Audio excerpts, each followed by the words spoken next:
Mukunda jewellers తెలంగాణలో మొట్టమొదటి factory outlet మన కొత్తపేటలో ఫిబ్రవరి 14న గొప్ప శుభారంభం. నమస్తే, వెల్కమ్ టు సుమన్ టీవీ. నేను మీ యామ్ని. ప్రస్తుతం మనతో ఉన్నారు జ్యోతిష్య వాస్తు పురాణ ఆగమ శాస్త్ర పండితులు కొత్తపల్లి సురేష్ శర్మ గారు ఉన్నారు. వారితో మాట్లాడదాం. నమస్కారం గురుగారు. ఆయుష్మతి తల్లి. గురుగారు, ఈ నెల మనకి 14వ తారీఖున వసంత పంచమి వస్తుంది కదండి. అసలు ఈ విశిష్టత ఏంటండి? ఈ రోజు పంచమి రోజు తిథుల్లో పంచమి చాలా అద్భుతమైన తిథి. దాంట్లో పక్కన పెట్టేద్దాం. శుక్లపక్షం వృద్ధి కలిగేది. కానీ ఈ యొక్క మాఘమాసంలో వచ్చేటువంటి ఈ పంచమిని వసంత పంచమి అని సరస్వతీదేవికి చాలా ముఖ్యమని చేస్తుంటారు. భాషల్లో కూడా ఏదో బాగా ఆ రోజు విపరీతంగా అక్షరాభ్యాసాలు చేయిస్తుంటారు. కానీ వాస్తవం ఏమిటంటే దీని అసలు పేరు శ్రీ పంచమి. వసంత పంచమి అని రాస్తారు. వసంతము అంటే ఏమిటి? మన జీవితంలో నవవసంత, కొత్తగా చిగుళ్ళు దొరకడం కదా. మీకు కష్టాలు గ్రహాల పరంగా వస్తుంది, కష్టాలు వస్తుంటే అది జనరల్గానే వర్డ్ ఏందో మీ నోట్లో చెప్పండి. అదే నాకేమి శని పట్టిందనో అంటారు కదా. నా టైం ఏంది, ఏం శని బట్టి, సాధ్యమైనంత 90% పీపుల్ ఏం శని పట్టిందిరా అంటారు. మీరు ఎప్పుడైనా చూసుకోండి, కరెక్ట్గా ఈ మాఘ మాసంలో శుక్ల పంచమి వచ్చిన రోజున ఉత్తరాభాద్ర నక్షత్రము, రేవతి నక్షత్రము, అశ్విని నక్షత్రం, ఈ 3 నక్షత్రాల్లోనూ బుధ గురు శుక్రవారాల్లోనే వస్తుంటుంది. ఇది మారదు. కాలం ఎన్ని ఫ్రేములు తిరిగినా ఇది మారదు. ఈ బుధవారం ఎవరికి ప్రీతి? మహావిష్ణువుకి ప్రీతి, అలాగే వినాయకుడికి ప్రీతి. సో మహావిష్ణువుకి అత్యంత ప్రీతికరమైన రోజు అంటే లక్ష్మీకరం కలుగుతుంది ఒకటి. ఇక నక్షత్రాల్లో రేవతి నక్షత్రాన్ని చూసినట్లయితే రేవతికి పూష అనేటువంటి పేరుతో ఉన్నటువంటి ఒక సూర్యుడు ఆధిపత్యం వహిస్తాడు గ్రహపరంగా. అధిష్టాన దేవత కింద, నక్షత్రాధిష్టాన దేవత. పూషా రేవత్యన్వేతి పంధా మంత్రం కూడా అదే. సో కాబట్టి ఆ పూష అనేటువంటి పేరుతో ఆ రేవతి నక్షత్రానికి అధిపతి అవుతాడు. సో ఆ రేవతి నక్షత్రం అంటే రేవతికి అధిపతి బుధుడైతే ఆ బుధుడికి మళ్ళీ అధిష్టాన దేవత మహావిష్ణువు. దానికి ముందు ఉత్తరాభాద్ర ఉంటుంది. ఉత్తరాభాద్ర నక్షత్రానికి అధిపతి ఎవరయ్యా అంటే గ్రహపరంగా చూసినప్పుడు శనేశ్వరుడు. ఉత్తరాభాద్ర నక్షత్రానికి నక్షత్రాధిష్టాన దేవత కింద చూసినప్పుడు అహిర్బుద్నిహ ప్రథమానయేతి, అహిర్బుద్ధుడు అనే పేరుతో ఈశ్వరుడు. అంటే శివకేశవుల అవినాభావ సంబంధంతో ఆ పంచమి రోజున మనం కోరుకున్న కోరికలన్నీ ఎండిపోయిన ఎండాకాలంలో, విపరీతమైన ఎండాకాలంలో మనకి ఏప్రిల్ మే నెలల్లో వసంత ఋతువు ప్రారంభమవుతుంది. ఆ సమయంలో చిగుళ్ళు దొరుకుతాయి మొక్కలన్నీ. ఏది మనకి ఏదైతే రాలిపోయిన ఆకులు రాలిపోయిన తర్వాత మొక్కలు నవ చిగుళ్ళు అంటే కొత్త చిగుళ్ళు పెడతాయి. అందుకే మనకి ఏప్రిల్లో ఉగాదికి వసంత ఋతువు పెట్టగానే లేత మామిడి చిగుళ్ళు, లేత చిగుళ్ళు వచ్చేసి ఉంటాయి. వేపపూత, లేత వేపపూత వచ్చేసి ఉంటుంది. సో నీ జీవితం అది, ఆ వసంతం నీ జీవితంలో ఎప్పుడు ప్రారంభమవుతుందంటే ఈ యొక్క ఫిబ్రవరిలో ప్రారంభమవుతుంది. మీరు కావాలంటే పెద్దలను అడగండి ఎవరినైనా, శివరాత్రికి మామిడి పిందెలు శివలింగం అంత ఉంటాయి అంటారు. శివరాత్రి వచ్చేసరికి మామిడి పిందెలు శివలింగం అంత ఉంటాయి అన్నాడు. శివలింగం అంత ఉంటాయి అంటే దానికి ముందే శుద్ధ పంచమికి అది బాగా ఆ సైజుకి వస్తుంది. అంటే పూత బాగా పెరిగి అంత వస్తుంది. ఆ మామిడికాయ ఎలాగైతే వృద్ధి నొందుతూ, పూతతో పాటు వృద్ధి నొందుతూ శివలింగం అంత అయ్యిందో, ఆ తర్వాత మనకి చైత్రమాసం ఉగాది వచ్చేసరికి బాగా మామిడికాయ మనకి వగరు పులుపు కలిపి మనం ఉగాది పచ్చట్లు వేసుకుంటాము. అంత గొప్పగా మన జీవితంలో చిగుళ్ళు తెచ్చేటువంటి గొప్ప, అంటే కష్టాల నుంచి ఉపశమనం ఇచ్చేటువంటి పంచమి. ఈనాడు లక్ష్మీనారాయణులకి, బుధవారం వినాయకుడికి చాలా ప్రీతి కూడా. అశ్విని నక్షత్రం బుధవారం పంచమి ప్రాప్తిస్తే బుధవారం రోజున వినాయకుడికి ఆ రోజు మీరు లక్ష్మీ గణపతి ఆరాధన చేస్తే సకల శుభాలు కలుగుతాయి. సో బుధవారం, గురువారం, శుక్రవారం ఈ 3 వారాల్లోనే వస్తుంటుంది, ఇంకా నో డౌట్ అట్ ఆల్. మీరు కావాలంటే ఎప్పుడైనా చెక్ చేసుకోవచ్చు. ఈ బుధ గురు శుక్రవారాల్లో ఎక్కువ ప్రాప్తిస్తుంటుంది. Most of the time 90% time ఉంటుంది.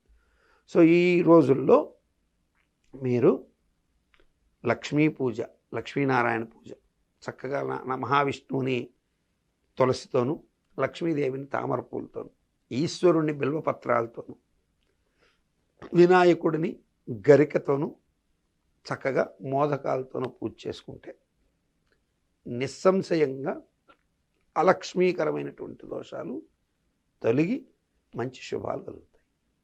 కాబట్టి ఈ వసంత పంచమి రోజున ఎవరు కూడా మిస్ చేయకుండా లక్ష్మీ పూజ చేసుకుంటే మంచి జరుగుతుందని నేను ఎప్పుడు చెప్తుంటాను. మీరు చేయడంలో ఇందులో ఏమి మీరు ఏదో అని లక్ష్మీదేవి పూజ చేయమన్నారని మీకు శక్తి ఉంటే మీరు ఎంతైనా చేసుకోవచ్చు. కానీ ప్రత్యేకంగా మీరు బంగారు తామర పూలతో పూజ చేసిన అమ్మవారు తృప్తిని అందదు. ఇది గుర్తుపెట్టుకోండి. చక్కగా కోనేటి నుంచి తెచ్చిన తామర పువ్వుని శుభ్రపరిచి చక్కగా అంత పచ్చకర్పూరపు పొడిని చేతికి తీసుకుని దాని మీద లైట్ కట్ట లేపనం చేసి అది అమ్మవారికి సమర్పిస్తే అత్యంత ఆనందభరితమయ్యి అమ్మవారు నీకు మంచి సంపదలు ఇస్తుంది. బిల్వపత్రాల్లో సాక్షాత్ అమ్మవారు ఉంటుంది. బిల్వపళము, బిల్వపత్రాలు. ఈ బిల్వపత్రాలు గనక శివుడికి సమర్పించి నమస్కరిస్తే ఈశ్వరుడు సంపదలు ఎన్నైనా ఇస్తాడు. విభూదించ ఐశ్వర్యప్రదం. ఇక సాక్షాత్ మహావిష్ణువు అంత తులసి దళంతో మనకి కథ తెలుసు, తులాభారం కథ. అంటే అది కల్పిత కథ అయినప్పటికీ కూడా తులసి ఎంత మహాత్యం కలిగింది అంటే విష్ణువుకి అంత కథ, తులసి కథ ఉంది. సో ఆ తులసి కోరితే మహావిష్ణువు లక్ష్మీదేవిని కూడా మనకు ప్రాప్తింపజేస్తాడు. కాబట్టి మహావిష్ణువుని, లక్ష్మీదేవిని, వినాయకుడిని, శివుడిని ఈ నలుగురిని ఈరోజు స్మరించి పూజ చేయడం ద్వారా, ఇప్పుడు నేను చెప్పిన ఈ కథని వినడం ద్వారా కూడా ఈ ఎంటైర్ ఇప్పుడు నేను చెప్పినటువంటి ఇదంతా వినడం ద్వారా కూడా మంచి శుభాలు తప్పకుండా కలుగుతాయి. ఒక పాజిటివ్ వైబ్రేషన్ ఏర్పడుతుంది. గురుగారు, ఇప్పుడు శ్రీ పంచమి రోజు ఎక్కువగా సరస్వతీదేవి అమ్మవారికి పూజ చేస్తూ ఉంటారు. అలానే క్షేత్రాలకు ఎక్కువగా వెళ్తూ ఉంటారు కదండి, అట్లాగే బాసర వెళ్తూ ఉంటారు. అసలు విశేషం ఏంటండి అమ్మవారికి ఇలా పూజ చేయడం ఆ రోజు? సరస్వతి అమ్మవారికి విశేషం అని ఎందుకు ఏర్పడింది అనేది ఒకటి చూస్తే, సహజంగా ఇక్కడ కొంతమంది సరస్వతీదేవి పుట్టింది కూడా శ్రీ పంచమి అని చెప్పి ఒక ప్రాచుర్యం లేపారు. ఇది అభూత కల్పన. ఎందుకంటే మనకి దేవి భాగవతంలో స్పష్టంగా, దేవి భాగవతం ఏదైతే ఉందో నవరాత్రుల్లో ఆ దేవి భాగవత కథల్లో అమ్మవారు మూలా నక్షత్రంలో రాక్షస సంహారం కోసం సరస్వతి రూపంగా విద్యాధిష్టాన, మంత్రాధిష్టాన దేవతగా పిలిచింది. చాలామందికి ఏంటంటే అక్కడ సరస్వతీదేవి పూజ చేసుకుంటారు, ఆ రోజు సరస్వతి పూజ చేసుకుంటారు, మరలా ఇక్కడికి వచ్చి సరస్వతీదేవి పుట్టిందని ఇక్కడ చేస్తుంటారు. కానీ ఇది సరస్వతీదేవికి ఎందుకు ప్రాముఖ్యత వచ్చింది అంటే, ఇప్పుడు మీకు చాలామంది ఏమనుకుంటారంటే చదువు రావాలంటే సరస్వతీదేవి దగ్గర పరిగిస్తుంటారు, అంతేనా? ఏదో అక్షరాభ్యాసం అక్కడ బాసరకు పోదాం లేదండి. కానీ వాస్తవం ఏం తెలుసమ్మా, శ్రీశైల క్షేత్రానికి వెళ్ళి ఆ పుట్టిన శిశువుకి అక్షరాభ్యాసం చేయిస్తే వాడు మహర్జాతకుడయి గొప్ప పండితుడు కానీ, గొప్ప ఉద్యోగిగా కానీ, మంచి మంత్రశాస్త్రవేత్త కానీ ఏదైనా అవ్వచ్చు. బాసరకు పోతే కలగదా అంటే అది మీ సాటిస్ఫాక్షన్. ఎందుకంటే మీకు అక్షరాభ్యాసం చేసేటప్పుడు ఆ యొక్క పలక మీద ఫస్ట్ రాసేది శ్రీరామ అని రాసేస్తారు, అది పక్కన పెట్ట, అది అసలు కొంతమంది రాస్తారు, కొంతమంది రాయరు.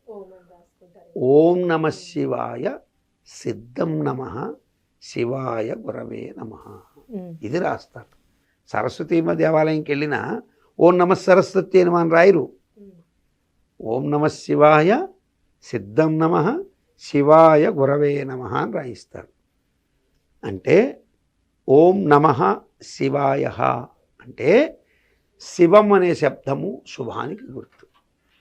ఇతని జీవితం ఈరోజు ఈ పలక పట్టుకొని ఏదైతే ఇతను రాస్తున్నాడో ఈరోజు రాసే రాతలన్నీ ఇతనికి శుభమును కలిగించుగాక, శుభమునకు సిద్ధముగా ఉండుగాక. శివాయ గురవే నమః, ఆ శివుడే ఇతనికి గురువయి శుభం వైపు ఇతను నడిపించుగాక. శం కరోతి ఇది శంకర కదా, శం అంటే సుఖము, సౌఖ్యము, శుభము, కరోతి అంటే ఇచ్చేవాడు. కాబట్టి ఈశ్వరుణ్ణి ఆరాధించి కనుక ఎవరైతే అక్షరాభ్యాసం చేసుకుంటారో వాళ్ళకి మంచి జరుగుతుంది. ఈసారి ఎవరైనా అక్షరాభ్యాసాలకు వెళ్ళేవాళ్ళు ఖచ్చితంగా నేను చెప్పినట్టు శివశక్త్యాత్మక క్షేత్రమైనటువంటి శ్రీశైలం వెళ్ళి దర్శనం చేసేసుకొని ఆ పక్కనే ఒక దగ్గర కూర్చొని పలక మీద ఆ తండ్రి కానీ తల్లి కానీ లేదా అక్కడ ఉన్నటువంటి ఒక పురోహితుడి చేత కానీ ఆ పిల్లవాడి చేత పలక మీద ఓం నమ శివాయ సిద్ధం నమః అని రాయిస్తే అద్భుతమైన ఫలితాలు వస్తాయి. అయితే సరస్వతీదేవి ఎప్పుడూ మంత్రాధిష్టాన దేవత. సరస్వతీదేవి యొక్క ఏంటంటే మీకు లక్ష్మి ఉన్నా లక్ష్మి రావడానికి కారణమైనటువంటిది మామూలుగా రాదు. ఆమె సరస్వతి మూలకం జ్ఞానం ఉన్నవాడి దగ్గరికి లక్ష్మి వస్తుంది. కాబట్టి విద్వాన్ సర్వత్ర పూజయేత్ అన్నారు. సో అమ్మవారు జ్ఞానాధిష్టాన దేవత కాబట్టి ఆమె అనుగ్రహంతో ఎక్స్ట్రాడినరీ విద్యలు వస్తాయి మనిషికి. ముందు ప్రాథమిక విద్యలన్నీ ఈశ్వరుడే ఇస్తాడు. ఎక్స్ట్రాడినరీ విద్య నీలో ఇప్పుడు నేను ఇంత బాగా పురాణాలు చెప్పగలుగుతాను అనుకోండి, ఒకవేళ ఏదో విషయాల గురించి జ్యోతిష్యం గురించి చెప్పగలుగుతాను, లేదు ఒక రామాయణం గురించి భారతం గురించి ఇన్నిటి గురించి ఎక్కడ అడిగినా చెప్పగలిగిన శక్తినిచ్చేది సరస్వతీదేవి. అందుకే ఆమె అనుగ్రహం కోసం ఈ పంచమి రోజున కూడా పూజ చేసుకోవడం తప్పు లేదు. కానీ వాస్తవంగా అయితే సరస్వతీదేవి మూలా నక్షత్రంలో నవరాత్రుల్లో దేవి నవరాత్రుల్లో ఉద్భవించినట్టుగా మనకు పురాణం. ఈ పంచమి రోజు ఆ తల్లిని స్మరించుకోవడం ద్వారా మన కొత్త జీవితం కూడా ప్రారంభమవుతుంది. తప్పేమీ లేదు, చేసుకోవచ్చు. చాలా చక్కగా తెలియజేశారు గురుగారు. ధన్యవాదాలండి.